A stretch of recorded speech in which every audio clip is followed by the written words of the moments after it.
Here's a dear old friend, Robin Lasser, an artist from San Jose. She's here, but she's going to she has a video talk, and she's here to answer some questions in the chat and live maybe afterwards. Her talk is called it's quite a title: Breathing Fire, Dress Tents, Migratory Cultures, Deep Listening, Collaboration, Community Engagement, and the Radical Imagination equals awareness and awesome public art for resilient cities. That wins the prize for best title. Welcome, Robin. Hello, I'm Robin Lasser, a professor of art at San Jose State University. I've been making art for 3 decades. Today, I will share facets of work connected to a few long-term projects. I'd like to invite you on a journey with me to explore the process of making art that lives in public space. Although my projects may look physically different from one another, the topics I have tangled with over the years have connecting threads. Mostly I work collaboratively in the public sphere, creating social sculptures and providing opportunities for communities, local and global, to engage in experiences that highlight social, public health, and environmental issues. The relationships between ourselves and the world we occupy. These projects take place across the globe, including Russia, India, China, Argentina, Brazil, and Canada. I am Miss Homeland Security, the illegal entry dress tent. I look through binoculars towards home, San Diego, where I grew up, California, which I still call home, and the country that has erected the border wall at my back. The sun beats down, but beneath me there is shelter, a place to rest in the shade and reflect on this place. For the past 17 years, I've worked with collaborator Adrian Powell to create a series of 17 pieces of wearable architecture. Each installation references topics pertaining to the place and culture where the dress tent is located, allowing us to explore body and land as 2 symbols of shelter and to construct a fashion of place in these community meeting grounds. My students are with me on this exploration, as are fellow professors. Some of them have crossed this border. Some have family on both sides of this divide. Tomorrow we will incur the anger of a border agent, though we have a permit to be here. Tomorrow we will face intimidation. But today we install, create, document this place, turn our gaze inward and towards home. We meditate on those who are forced to leave their home due to violence, extreme poverty, climate-caused evictions, the drive for a better life. Installed in San Diego, California, at the border park beneath the U.S.-Mexico border fence, the monolithic Miss Homeland Security illegal entry dress tent from 2005 is militant and quirky, dressed in military fatigues while baring her skin. This tent is a gatekeeper, mimicking Minutemen, vigilantes, and patrol guards. Visitors are invited to step inside the dress tent, write and draw about their own relationships to border issues on the cot in the tent interior, and thus cross the border between public and private space. Miss Homeland Security is a shelter providing refuge from the desert extremes, a temporary encampment that encourages community story sharing and deep listening with regard to one of the most pressing issues of our time, global immigration rights. Now, it's a crispy day, and we are standing amid California's snowy Mount Shasta. Below us is one of the few advancing glaciers in the world. Standing tall in the snow is a sexy weather hazard emergency worker in her winter garb, holding a white weather balloon. The balloon, which doubles as a moon, wirelessly transmits weather-related data to the interior of the dress tent. When we venture inside this woman's dress, we find a polar weather station and research lab. The Ice Queen Glacial Retreat Dress Tent in 2008 offers a space to ponder the Earth, global warming, and glaciers.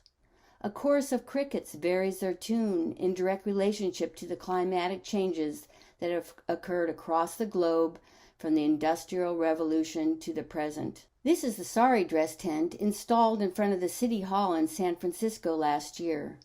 After her public performance, she migrated to the Asian Art Museum, where traditional dancers from India reactivate the dress tent. This is the interior of the sari dress tent. 17 women who migrated from India to the Bay Area donated the stunning sari's creation in the tent interior. In addition to the sari donation, each woman shared their migration story, and all 17 stories played in the loop in the tent interior. These stories are enjoyed in between the times when the dress tent is activated by Kathak dancers. I'll play a 1.5-minute film short to share the performances. We started before sunrise, and the sun came up and it started to light up all the gold in the City Hall, and all of our throats just jumped high.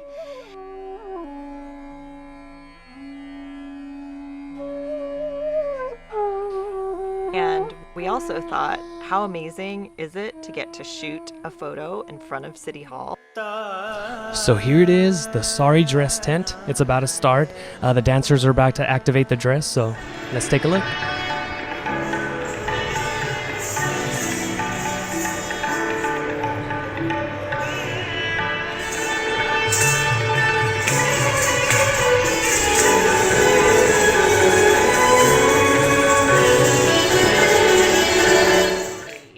When you go inside the tent, you will see 18 saris donated from women who have emigrated from India. And the stories are so powerful. And there was a story because it was someone's most favorite sari gifted by their grandmom, or it was a sari they wore for a special occasion. And so every sari had a story. So the sari for me is nostalgia, is hope, and is freedom. The next project, COVID Bubbles, Californians Dress for Emergence, is one of 18 statewide community projects commissioned by the state of California and the center at Sierra Health Foundation. The State of Californians' Your Action Saves Lives campaign, which provides Californians with information about how to do their part to stop the COVID-19, partners with local artists to reach disproportionately impacted communities throughout the state. The program features a variety of artwork with empowering public health messages of protecting one another, resilience, and community. We were asked to represent the city of San Jose, and we decided to work with the Latinx and the Vietnamese communities. The bubble represents our social, familiar, or solitary bubbles that we live in during the pandemic.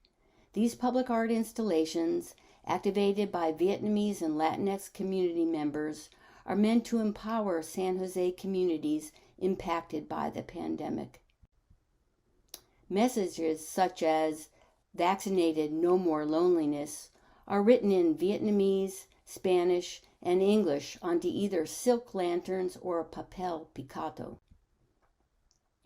Rather than telling people they should go out and get vaccinated, the messages on the billboards speak to the relief, joy, and celebration one feels once vaccinated, and how good it feels to be able to visit grandparents once again and safely be with friends. The Vietnamese and Latinx bubbles were inspired by a conflation of Asian and Latinx traditional fashion.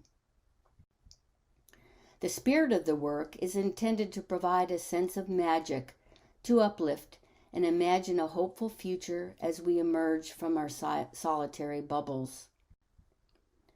12 unique and eye-catching billboards went up in underserved areas of San Jose in July and August 2021. The billboards are strategically placed to reach people in the communities where they live, work, and play. Trami Kron served as community leader for the Vietnamese community. Here we are being interviewed by Chloe Veltman, reporter for NPR from KQED. The project was also covered by national stations such as NBC and ABC, as well as local stations such as Telemundo, serving the Latinx community, and Vietnamese local stations such as SBTN. We wanted to ensure the message was received in a dynamic and all-encompassing fashion, and media attention for this project allows for greater dissemination even beyond the public art billboards themselves. Pictured here are part of the group of Vietnamese community members who participated in the community photo shoot at a public park in San Jose. The billboards were installed in 12 locations. Take a look at the map above. A community-engaged project such as this includes lead artists, installation models from the community leaders, fashion designers, photography associates, drone operators, lighting directors, and project assistants. The last dress tent I'll share with you is one that is proposed for 2023. It's called the Backyard Songbird Dress Tent, and it's a garden proposal for a semi-permanent piece commissioned by the Montava Art Center in Saratoga, California. On to the next project. The Migratory Cultures Project premiered in Watsonville, California, home of many migrants. Stories were collected from Watsonville and the greater Bay Area from those who lived locally and had emigrated from 15 different nations. These stories were projected and mapped onto a handball court in the center of town. The walls of the court are 20 feet high and 40 feet long. The two courts are divided by a central wall which served as a border of sorts, bisecting the figures as they shared their story. The additional walls were filled with moving images of water. Thus the viewer is enveloped by the larger-than-life storyteller and watery environment. Next is a 2-minute short documentation of the projection mapping of 15 migration stories onto the facade of the San Jose Museum of Art in Northern California.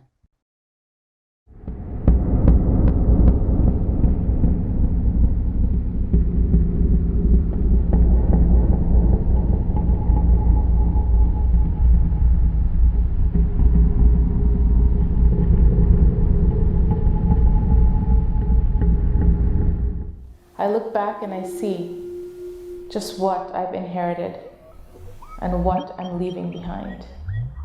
As a Pakistani American Muslim, there are times when I have felt personally that I belong neither here nor there. We spent between 2 to 3 months trying to pass.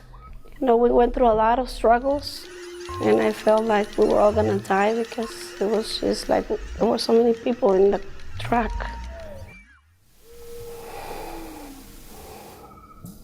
It was hard, but we had a hope.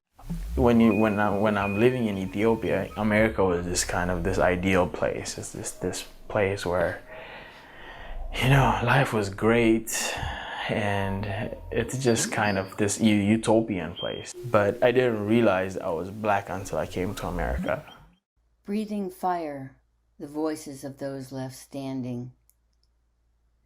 When a lightning bolt struck a forest of fuel in Big Basin, California, close to the university where I teach, I began a reinvestigation of fire perspectives.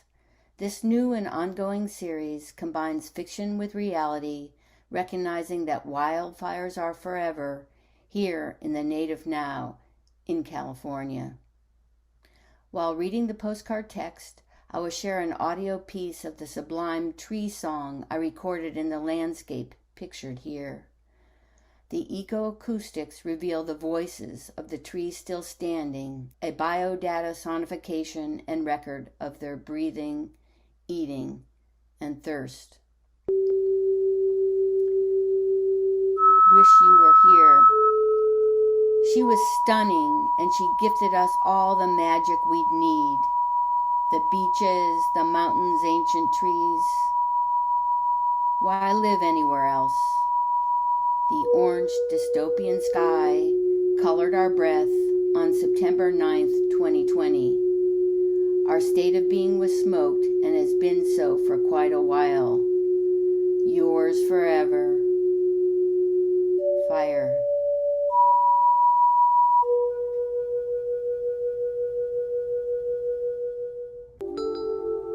Making peace with smoke. Living in California means accepting that wildfire is constant, with us everywhere.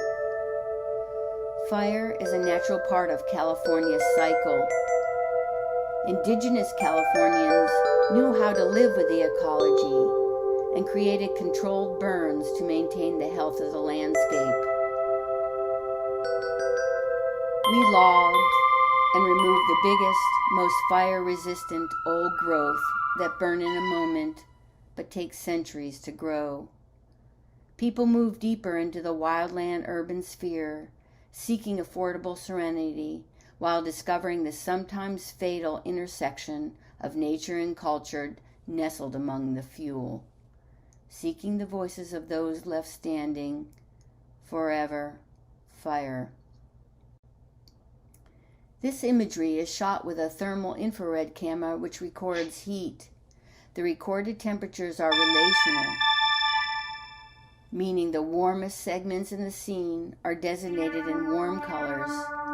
The cooler segments assigned green, blue, and purple hues. I was stunned to see the red trees turn green when a human entered the scene, reminding me that everything is relational in the forest.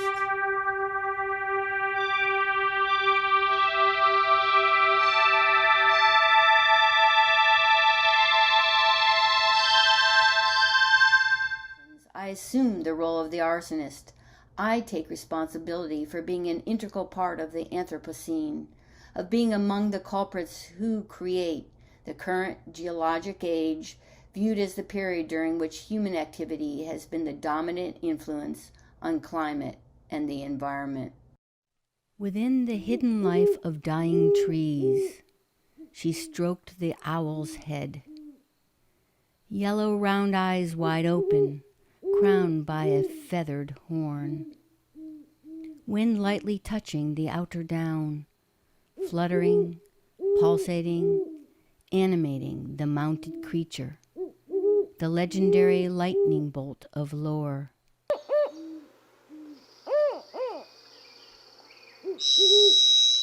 She, the arsonist, acknowledges her guilt while arranging the strange menagerie of birds in the fire-scarred scape. She alone ignites the firestorms. She is the dominatrix now, the prevailing influence on climate and environment. She tries to make amends with her sawdust-stuffed friends by returning them to their incinerated habitat, knowing all the while she must do far more than that. But will she? Yours in art for the public, Robin. Thanks for spending time with me, and I look forward to hearing your reactions to the work I've shared today. Robin, thank you so much. I think you can come on camera now. There you are. Excellent. Here I am. Very good to see you. Likewise, David. What remarkably diverse and thoughtful work. You took us on an enormous journey. And I want to ask you about a couple of words that came to my mind when I was watching the work. One of them, especially I thought this during the dress tent, but I thought at other times too. This idea of your work is grounded in the idea of witness, witnessing, but witness. Does that word resonate with you when you think of your work in terms of the migration, of nature, and so on? Witness. Yeah, thanks so much. That's a great question, David. I remember the first time I was asked to stand witness, it was to a very good family friend's wedding. And I thought about that. What did she mean in her request to ask me to stand witness? And I think by standing witness, I mean deep listening, taking responsibility, and providing some sort of venue to distribute whatever the call for help may be. So in the case of a tree, I think of witnessing as the deep listening to the mycorrhizal networks in terms of tree talk. If it's a sari dress tent, it means listening to those who have emigrated from India, in this case to the greater Bay Area, and what they experience. So I think witnessing means being vulnerable and being willing to try to provide care and solution. Yeah, it's a sense of acknowledgement. I stand here in witness. I see it. I acknowledge it. I try to understand it, even if I can't necessarily change it. We need more witnesses in the world. There was a great organization called Witness that used to send cameras around the world for individuals, regular people, to document human rights and environmental abuses. That's great. And it was a sense of, I may not be able to stop this myself, but I can be part of the solution by acknowledging it, seeing it, respecting it. Well, that's the other, you just used the words I also wanted to ask you about, this idea of deep listening. You and me wrote a book chapter on this very topic. And deep listening, both of those words deserve some unpacking. What is deep and what is listening? What do those two words mean for you? And especially when you put them together as deep listening.